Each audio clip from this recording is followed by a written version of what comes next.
श्रीनाथादिगुरुत्रयं गणपतिं पीठत्रयं भैरवं सिद्धौघं बटुकत्रयं पदयुगं दूतीक्रमं मण्डलं वीरान्द्वयष्टचतुष्कषष्ठिनवकं वीरावली पञ्चकं श्रीमन्मालिनीमन्त्रराजसहितं वन्दे गुरोर्मण्डलम्। नारायण।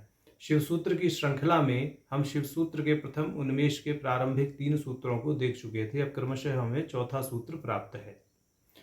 तो जो प्रारंभ का माने जो दूसरा और तीसरा सूत्र देखा था, वहां पर मल के विषय में बोला, ज्ञान के विषय में बोला, विपरीत ज्ञान के विषय में बोला, त्रिविध मल के विषय में बोला, माने आणव मल, माह्य मल और कार्म मल के विषय में चर्चा की गई। और तीसरे सूत्र के भाष्य के अंत में भाष्यकार जी ने ख्यापित किया कि माह्य और कार्म मल जो है वह आणव मल की भित्ति से संलग्न रहते हैं। अब ये जो तीनों मल हैं, ये बंधन का कारण कैसे बन जाते हैं, इस बात को ख्यापित करने के लिए अब अगला सूत्र अवतरित होता है। तो अगला सूत्र माने चौथा सूत्र शिव सूत्र का जो है वह ज्ञानाधिष्ठान मात्रिका, यह सूत्र है। माने जो विपरीत ज्ञान है, संकुचित ज्ञान है, उसका अधिष्ठान या आधार मात्रिका है, आदिक शांत मात्रिका है, जो कि अकार से क्षकार पर्यंत वर्णों के रूप में अभिव्यक्त है। जब यह मात्रिका ज्ञात होती है तो यह मोक्ष का कारण बन जाती है, और जब यह अज्ञात होती है तो यह बंधन का कारण बन जाती है। इस विषय में अब भाष्यकार जी भाष्य करेंगे। भाष्यकार जी कहते हैं, अथ कथम अस्सय अज्ञानात्मक ज्ञान योनि वर्ग कला शरीर रूपस्य त्रिविधस्य मलस्य बंधकत्वमित्याह। ये जो हमने पहले आणव मल, माह्य मल और कार्म मल के विषय में कहा, इन तीनों मलों का बंधकत्व कैसे होता है, अब इस विषय में कहते हैं। ऐसा ये भाष्यकार जी यहाँ कह रहे हैं। यहाँ पर अज्ञानात्मक ज्ञान इस पद से आणव मल की ओर संकेत किया गया है, योनि वर्ग पद से माह्य मल की ओर, और कला शरीर पद से कार्म मल की ओर संकेत किया गया है। तो यह एक पंक्ति में भाष्यकार जी ने चौथे सूत्र की अवतरणिका दी है। तो अब भाष्यकार जी ज्ञानाधिष्ठान मात्रिका सूत्र का भाष्य करते हुए कह रहे हैं, यत एतत् त्रिविध मल स्वरूपम अपूर्णम मन्यता भिन्न वेद्य प्रथा शुभाशुभ वासनात्मकम विविधम ज्ञान रूपम उक्तम। कि ये जो त्रिविध मल है, यह त्रिविध मल आणव, माह्य और कार्म, इस प्रकार से कहा गया। यहाँ आणव मल का लक्षण बोल दिया अपूर्णम मन्यता, माने जो जीव है वह अपने आप को अपूर्ण मानता है, क्योंकि वह अपने आत्म स्वरूप को आत्मा ना मान करके अनात्मा को आत्मा मानता है, इसलिए उसमें अपूर्णता आ जाती है। और दूसरा भिन्न वेद्य प्रथा, माह्य मल के कारण उसमें भिन्न वेद्य प्रथा, यानी उसका जो दृष्टिकोण है वह द्वैत पूर्ण हो जाता है। और शुभाशुभ वासनात्मकम, यह कार्म मल का लक्षण है कि वह शुभ और अशुभ वासनाओं में पड़ जाता है, शुभ और अशुभ कर्मों को करने लगता है। तो इस प्रकार का जो त्रिविध मल का स्वरूप है वो पहले ही कह दिया गया। यहाँ भाष्यकार जी ने इस पंक्ति में यह स्पष्ट किया है। अब वह आगे कहेंगे कि यह जो त्रिविध मल है, इसका अधिष्ठान, इसका जो कारण है, जो मूल कारण है, वो आदिक शांत मात्रिका है। देखिए, तंत्र दर्शन में जो मात्रिका माने जो आदिक शांत मात्रिका, प्रकारांतर से नादि फांत मालिनी, इन दोनों का बहुत महत्व है। यह समझना चाहिए कि जो भी सृष्टि है वह शब्दमयी है। शब्दमयी का अर्थ ऐसे समझें कि जो शब्द है वह तो सृष्ट वस्तु है, माने एक भौतिक पदार्थ है शब्द, और सृष्टि भी भौतिक है। इस पूरी सृष्टि में देश, काल और वस्तु, ये तीन ही चीज विद्यमान है, और इन तीनों ही चीजों के लिए एक एक संज्ञा निश्चित है। देश की दृष्टि से देखिए तो प्रत्येक स्थान का कोई ना कोई नाम है, या उसको किसी चिन्ह से चिन्हित किया गया है, तो वह शब्द के आधार पर ही है, आदिक शांत मात्रिका के आधार पर ही है। दूसरा काल, वर्तमान, भूत, भविष्यत, इस दृष्टि से भी काल का आकलन किया जाता है, तो वह भी शब्द के ही आधार पर आकलित होता है। तीसरा, वस्तु। तो देश और काल में जो प्रतिष्ठित हैं वह सभी वस्तुएं हैं, माने कोई भी वस्तु ऐसी नहीं है जो देश और काल के आश्रित होकर के ना रहती हो, और प्रत्येक वस्तु की अपनी संज्ञा है, वह भी शब्द के ही माने आधार पर कही जाती है। कोई भी संज्ञा बिना शब्द से तो नहीं कही जा सकती। तो इस प्रकार से देश, काल और वस्तु, इन तीनों का जो भाषण है या इन तीनों का जो भी कथन है वह शब्द पर ही आश्रित रहता है। तो इस दृष्टि से जो सृष्टि है वह शब्दाश्रित है। अब यहाँ बात समझने की यह है कि जब तक भिन्न वेद्य प्रथा रहती है, अपूर्ण मान्यता रहती है और शुभाशुभ कर्म की वासना रहती है, तब तक जीव की दृष्टि पर ऐसा पर्दा पड़ा रहता है कि वह इन शब्दों को अपने से भिन्न वस्तु, देश और काल के रूप में देखता है। जब इस मातृका की जो अंतर्भूतता है, जो इस मातृका के साथ में जीव का एकत्व है, जब वह उसे ज्ञात हो जाता है तो वह समस्त वस्तुओं में, देश में और काल में एक ही भूतता देखने लगता है और अपने से अभिन्न सबको देखने लगता है। तो वही चीज यहाँ पर भाष्यकार जी ख्यापित कर रहे हैं कि ये जो आदिक शांत मातृका है, जब तक अज्ञात होती है, माने जब तक इसका रहस्य ज्ञात नहीं होता, यह रहस्य ज्ञात नहीं होता कि यह जो मातृका है, माने एक तरह से ये पराशक्ति का ही वैखरी रूप है। पश्यंती, मध्यमा इत्यादि है, सभी इसके जो है पर अपर विभाग हैं, वैखरी के अपर विभाग हैं, पर के अपर विभाग हैं। तो इस दृष्टि से ये जो है परा, पश्यंती, मध्यमा, वैखरी का सारा खेल यहाँ चल रहा है। तो यहाँ जो शब्द अनुभेद की बात की जा रही है, इस शब्द अनुभेद से यही ख्यापित करने का प्रयास किया गया है भाष्यकार जी के द्वारा इस भाष्य में कि जो आदिक शांत मातृका है, जब उसका रहस्य ज्ञात हो जाता है, माने कुंडलिनी में समस्त शक्तियां एक ही भूत रहती हैं, और जब यह कुंडलिनी जागृत होती है तो शब्द के रूप में अभिव्यक्त होती है, ऐसा यहाँ कहने का भाव है। जब सृष्टि करती है कुंडलिनी या शक्ति, तो यह शब्द के रूप में सर्वप्रथम अभिव्यक्त होती है, और यह शब्द ही सृष्टि के रूप में या सृष्टि के कण कण में समाहित रहता है।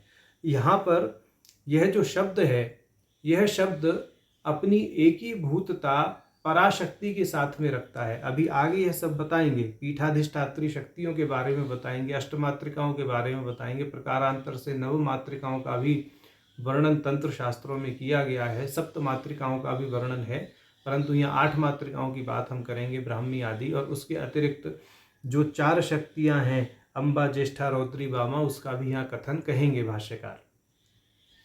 तो ये जो कुंडलिनी से उद्भूत जो महानाद है, वह महानाद ही इस सृष्टि का आधार बनता है और इस सृष्टि में अनुस्यूत रहता है, और वह महानाद उस पराशक्ति का या परम शिव का ही उल्लास है। वह परम शिव ही इस सृष्टि के रूप में उल्लसित है। जब यह रहस्य समझ में आ जाता है तो मातृका का रहस्य भी समझ में आ जाता है। यहाँ भाष्यकार जी यही कहेंगे कि जब तक आदिक शांत मातृका अज्ञात है, माने उसका रहस्य अज्ञात है, यह रहस्य अज्ञात है कि वह परम शिव का उल्लास है, परम शिव से अभिन्न है, तब तक तो वह बंधन का कारण बनती है।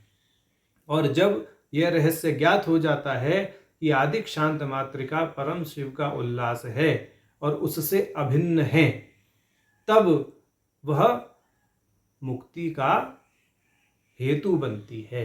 माने जो महानाद है वह महानाद परम शिव से अभिन्न है, वही महानाद समस्त सृष्टि के रूप में उल्लसित है।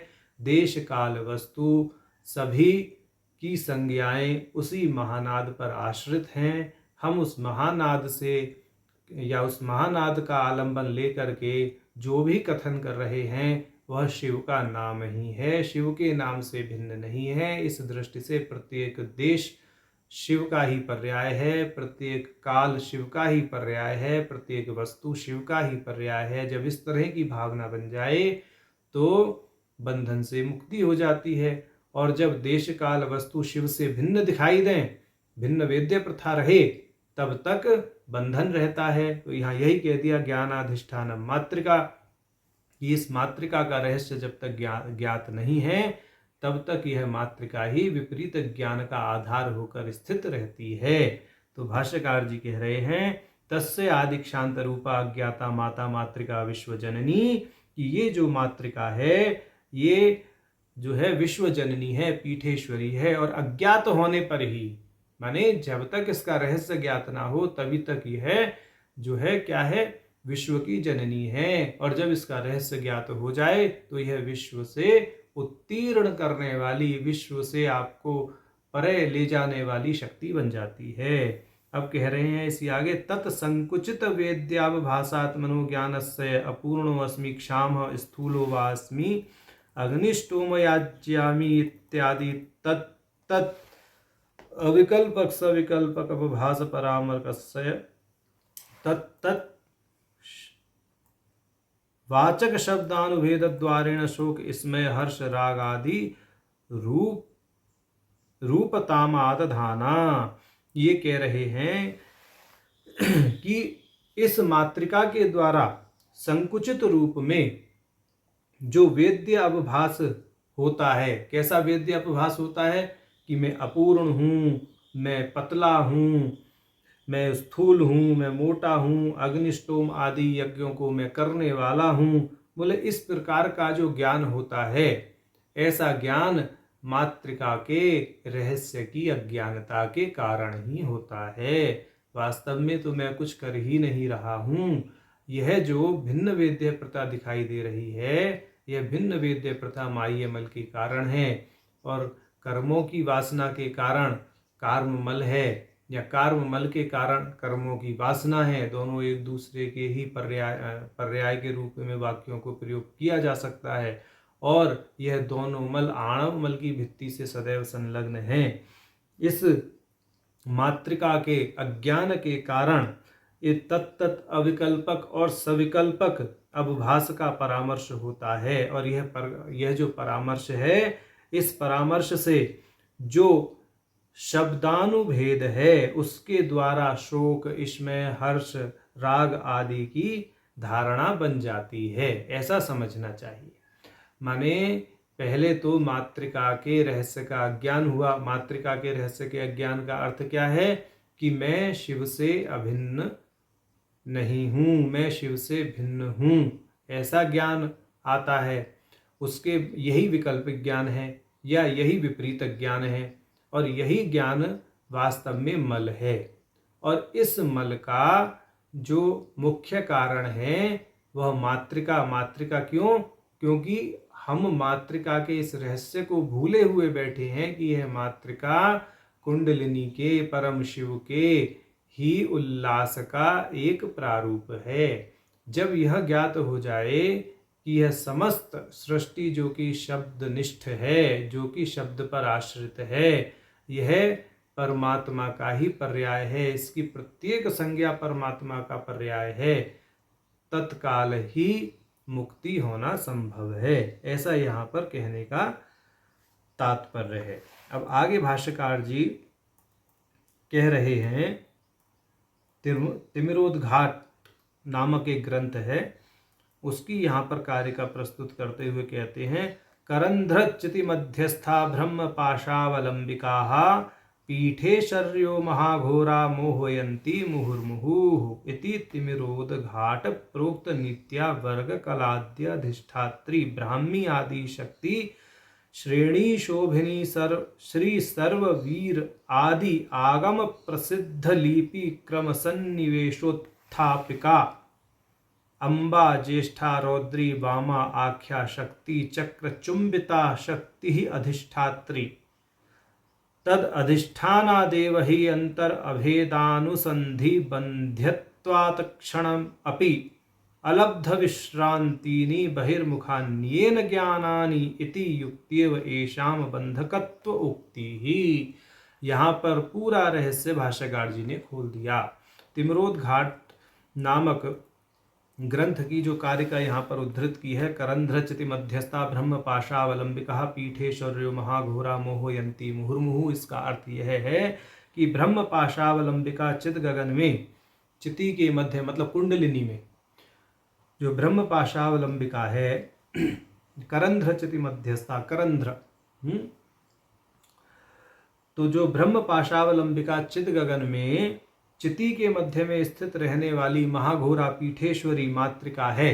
पीठेश्वरी मातृका मतलब पीठाधिष्ठात्री शक्तियां जो हैं वो बार बार जीवों को मोहित किया करती हैं। कैसे मोहित करती हैं, अब इस विषय में भाष्यकार जी ने भाष्य में स्पष्ट कहा कि वर्ग कलाद्य अधिष्ठात्री ब्राह्म्य आदि शक्ति श्रेणी शोभिनी सर्व श्री सर्व वीर राज्ञादि आगम प्रसिद्ध लिपि क्रम सन्निवेशोत्थापिका। ऐसा यहाँ पे कह रहे हैं कि तिमिरोद घाट प्रोक्त नीति के अनुसार अ क च ट त प य श ये जो 8 वर्ग हैं,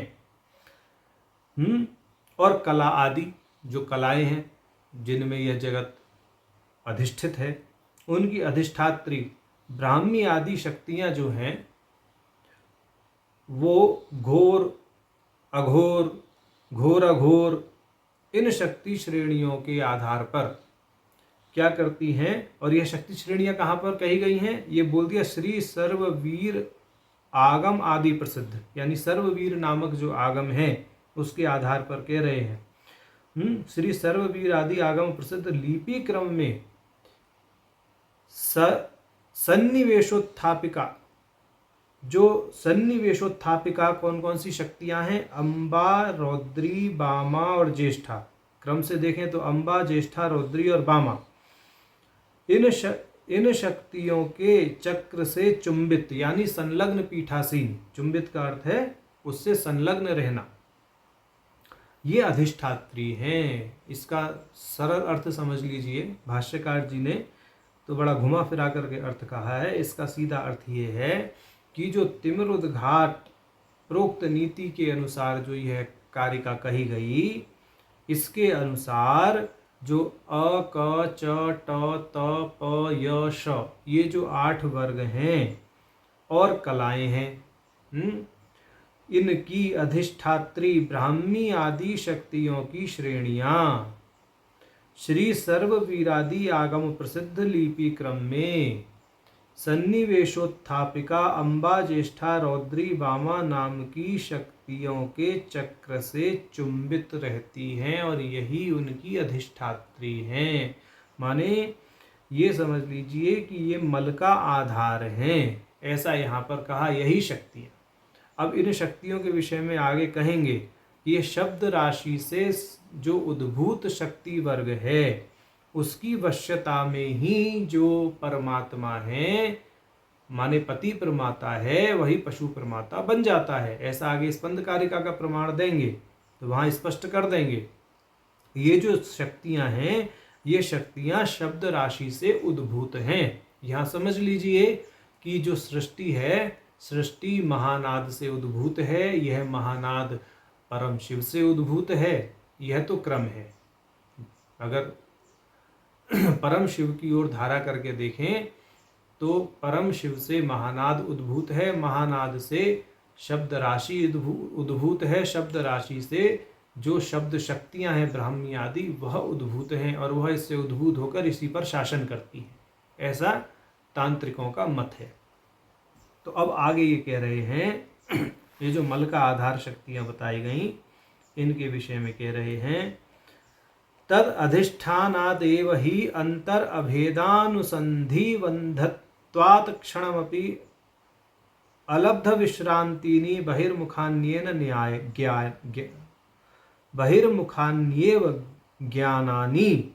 तो ये कह रहे हैं कि मल का आधार होने के कारण शिव और जीव के मध्य में जो अंतर है उसकी भेदानुसंधि के बंध्य अर्थात आंतरिक भेद के अनुसंधान से वंचित होने के कारण जो जीव है वह क्षण पर्यंत भी विश्रांति नहीं पाता। और ऐसा होता क्यों है?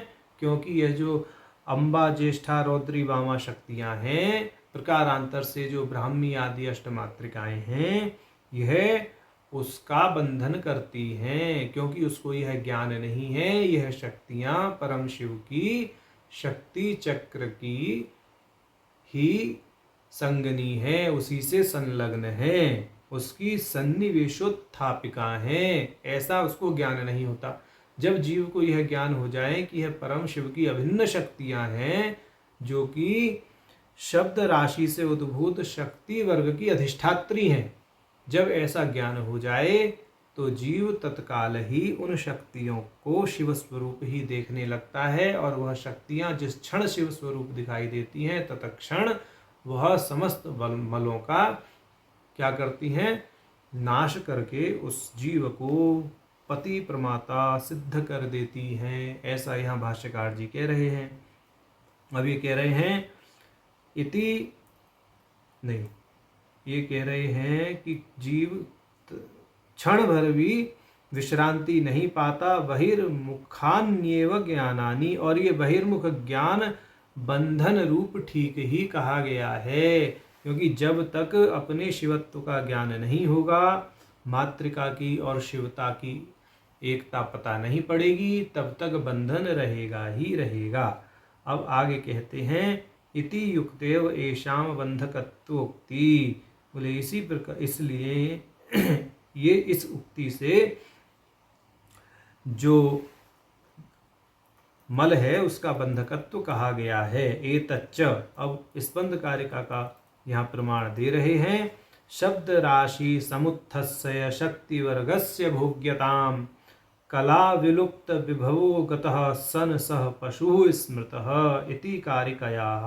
कह रहे हैं इस कारिका के द्वारा कहा गया है, जो ज्ञानी लोग हैं, उन ज्ञानी लोगों ने शब्द राशि से उद्भूत शक्ति वर्ग की वश्यता में पड़े हुए स्वतंत्र पति प्रमाता को ही पशु प्रमाता का नाम दिया है। माने ये जो शब्द राशि है, शब्द राशि पति प्रमाता यानी परम शिव से ही उद्भूत है, और उस शब्द राशि से उद्भूत शक्ति वर्ग है। शक्ति वर्ग कौन सा? ब्राह्मी आदि शक्तियां, अम्बा, ज्येष्ठा, रौद्री, वामा आदि ये शक्तियां। और इन शक्ति वर्ग की वश्यता में जब यह पति प्रमाता स्वयं ही पड़ जाता है, तो पशु प्रमाता अर्थात जीव बन जाता है, मल से आवृत हो जाता है। और आगे कह रहे हैं कला विलुप्त विभोगतः, और होता क्या है? उसकी वश्यता में पड़ने के कारण, यानी शक्ति वर्ग की अम्बा, ज्येष्ठा आदि शक्तियों की वश्यता में पड़ने के कारण यह जो पति प्रमाता है, कला समूह का जो उसका असीम वैभव है, उसका नाश हो जाता है। माने कला विलुप्त विभुवो गतः सनसः पशु स्मृतः, उसका जो समस्त कलाओं का वैभव है, उसका जो असीम वैभव है, वह असीम वैभव नष्ट भ्रष्ट हो जाता है, और वह पशु तुल्य हो जाता है, मल से आवृत हो जाता है। तो यह मातृका की शक्ति की अज्ञातता के कारण होता है, ऐसा यहाँ पर कहा है। और अब आगे कह रहे हैं अगली कारिका में स्पंद कारिका का उदाहरण दे रहे हैं। स्वरूपावरणे चास्य शक्तयः सततोत्थिताः यतः शब्दानुवेदेन न बिना प्रत्योद्भवः, कि यह निश्चित है कि जो ब्राह्मी आदि शक्तियां हैं, वह इसके स्वरूप पर आवरण डालने के लिए प्रति समय उद्यत रहती हैं, क्योंकि उनका तो कार्य ही है कि पति प्रमाता को आवृत किया जाए। इसका कारण यह है कि स्थूल और सूक्ष्म शब्दों की अनुस्यूतता के बिना प्रत्योद्भव संभव नहीं है। माने यह जो सृष्टि है, यह सृष्टि तांत्रिकों की दृष्टि में सत्य है। अब चूंकि सृष्टि सत्य है, तो सृष्टिगत समस्त पदार्थ सत्य हैं, और इस सृष्टि में जितनी भी शक्तियां संलग्न हैं वह सभी सत्य हैं। वह अपनी अर्थ क्रियाकारिता करती रहती हैं। जो भी देश काल वस्तु उपलब्ध है सृष्टि में, वह सभी शक्तियों के अधीन है, और वह शक्तियां अपने कार्य प्रपंच को पूर्ण करने के लिए सदैव उद्यत रहती हैं। जो शिव है वह अणु के रूप में अभिव्यक्त होता है अपनी लीला से। जैसे ही अणु के रूप में अभिव्यक्त होता है वह शक्तियां उसका ग्रास कर लेती हैं, उस पर आवरण करती हैं।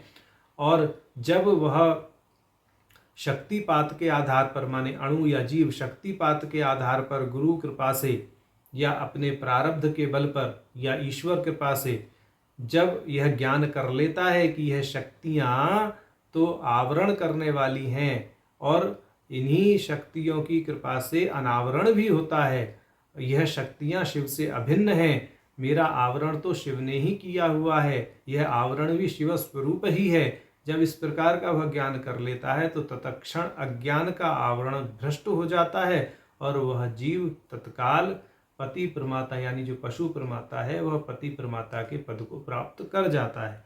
तो यह सारी लीला जो है यहाँ भाष्यकार जी ने बड़े संकेत में स्पष्ट कर दी है। तो ये कहा इतिश्च कारिकाया संग्रहितम, बोले इस प्रकार से ये जो स्पंद कारिकाओं को यहाँ पर उद्धृत किया गया उनमें यही बात स्पष्ट की गई है। तो यहाँ अब चूंकि ये चौथा जो सूत्र है इसका भाष्य काफ़ी क्लिष्ट है, उसको थोड़ा सरल भाषा में अब हम यहाँ एक पंक्ति में बता देते हैं कि जो हमारा दूसरा और तीसरा सूत्र कहा गया ज्ञानाधिष्ठानम मात्रिका से पहले, जो ये तो चौथा सूत्र था ज्ञानाधिष्ठानम मात्रिका, इससे पहले जो दूसरा तीसरा सूत्र कहा गया ज्ञानम बंधः योनि वर्गः कला शरीरम, यहाँ पर तीन मलों की बात की गई, त्रिविध मल की बात की गई, आणव माह्य और कार्म मल की। इन तीनों मलों की अर्थक्रिया कारिता कैसे सिद्ध होती है, यानी यह तीनों मल बंधन का कारण कैसे बन जाते हैं, तो उसका यहाँ पर जो है भाष्यकार जी ने स्पष्टीकरण दिया है। और चौथे सूत्र में उसका यह कारण बताया गया है कि जो विपरीत ज्ञान है उसका आधार मात्रिका है। मात्रिका माने आदि शांत मात्रिका है। यह मात्रिका जब ज्ञात होती है, ज्ञात का अर्थ है कि जब इसका शिवत्व ज्ञात होता है, यह शिव से अभिन्न है, तो बंधन नहीं होता। और जब यह अज्ञात होती है तो बंधन होता है। अज्ञात माने इसका रहस्य जब ज्ञात नहीं होता। अब इस विषय में यदि और गहरा अध्ययन करना है तो एक ग्रंथ है परात्रिंशिका। परात्रिंशिका जो ग्रंथ है वह मूल रूप से आगम का एक अंश है, पूर्ण आगम ग्रंथ वह नहीं है। उस पर अभिनव गुप्त जी ने भाष्य लिखा है, तो कुछ ही उसमें पद हैं। उन पदों पर भाष्य जो किया है वहाँ परा पश्यंती मध्यमा वैखरी इन चारों वाणियों को और समस्त शब्द शक्तियों का वहाँ पर रहस्य अभिनव गुप्त जी ने खोल दिया है। तो जो महानुभाव इस मात्रिका के रहस्य का पूर्ण ज्ञान लेना चाहते हैं, पूर्ण कहना तो ठीक नहीं है, मतलब अधिक से अधिक ज्ञान लेना चाहते हैं, वह उस परात्रिंशिका ग्रंथ का जो अभिनव गुप्त द्वारा लिखा हुआ भाष्य है उसका चिंतन मनन करें, तो उनको जो हमने आज ये पूरा व्याख्यान किया है वह कुछ समझ में आएगा। अन्यथा तो ऐसा ही लगेगा कि कहीं की ईंट कहीं का रोड़ा बोला जा रहा है। परंतु इस सूत्र के भाष्य के मर्म को समझने के लिए मात्रिकाओं के मर्म को जानना आवश्यक है। यहाँ एक बात हम आपको विशेष रूप से ये बताएं कि यद्यपि ये जो सूत्र है इसका भाष्य पूर्ण हो गया है, अब अतिरिक्त कुछ बात कह रहे हैं कि एक बात हम आपको यहाँ बताना चाहते हैं कि तांत्रिक प्रयोगों में जो भी किसी भी देवता का आप तांत्रिक प्रयोग उठाइए या तांत्रिक पूजा ही उठाइए, जो लोग तंत्र में दीक्षित हैं वह तो ये जानते ही हैं कि हम जब भी न्यास करते हैं तो वह न्यास इन मात्रिकाओं को ही आधार मानकर किया जाता है। आदि शांत मात्रिका को ही आधार मानकर किया जाता है। नादी फांत मात्रिका जिसको मालिनी कहते हैं उसका प्रयोग तो लुप्त प्राय हो गया है, ऐसा कहने में हमें कतई भी संकोच नहीं है, क्योंकि नादी फांत मालिनी का न्यास बहुत ही ज़्यादा गोपनीय रखा गया है। और जिन परंपराओं में वह नादी फांत मातृकाओं का न्यास उज्जीवित है, वह परंपराएं आज भी अपने आप को इतना गोपनीय बनाए हुए हैं कि वह साधक भी खुले मुख से यह नहीं कहते कि हम तंत्र के साधक हैं। उन्होंने तंत्र के प्रति इतना समर्पण दिखाया है। लेकिन प्राय जो आदिक्षांत मातृका का न्यास तंत्र में होता है, उसका उद्देश्य यही है कि आदिक्षांत मातृकाओं की जो पीठाधिष्ठात्री शक्तियां हैं, वह हमारे अज्ञान के आवरण को नष्ट करें और शिवता को प्रदान करें। यद्यपि न्यास का एक उद्देश्य और भी होता है, जो हम पहले ललिता सहस्रनाम का जब भाष्य किया था वहाँ पर बता चुके हैं, तो वहाँ देखें, अन्यथा प्रकरण लंबा हो जाएगा। तो कहने का हमारा तात्पर्य मात्र इतना ही है कि ये जो आदिक्षांत मातृकाएं हैं, इनका तांत्रिक धारा में जो प्रयोग है, मूल, अब चाहे आप पात्रा साधन में ही देख लीजिए, चाहे आप न्यास आदि में देख लीजिए, चाहे आप अंतर्याग में देख लीजिए, कहीं पर भी देखिए, बहिर्मातृका न्यास में देखिए, अंतर्मातृका न्यास में देखिए, यही आदिक्षांत मातृकाएं आधार बनती हैं पूरी साधना का।